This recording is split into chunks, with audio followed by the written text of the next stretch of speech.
IFM News. IFM News. Lokal. Sinat mang Ted Kadetoy, Idol Joan, iti lubong pa lang ti salon at kamen. Ti Jaya, ti lokal na gobyerno, iti pagudpod, ti libre at chest x-ray examination, babae na ti mobile x-ray access TV program, into no March 25, kada iti matlayang ataway na 2025.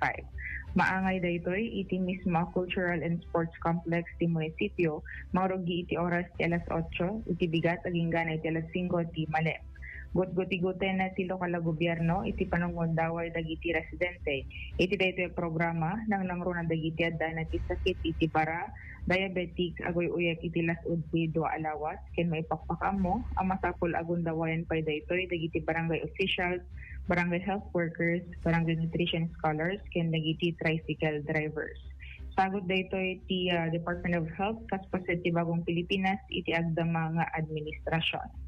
Kapudi daytoy kitiyaw awis ti Rural Health Unit iti pagudpud agundawayan da daytoy libre at chest x-ray ken dagiti adda na ti saludsod ket mabalin laeng agturong da iti opisina when agtawag kadagiti mismo a hotlines da. Damag iti ilit ti pagudpud kadwa iti 99.5 as nawag Idol Joan Gistin Tata Aramin. Maraming salamat Idol Joan Ideta na nakamat report manipod belang apoy jay pagudpud Ilocos Norte mga idol. Yun.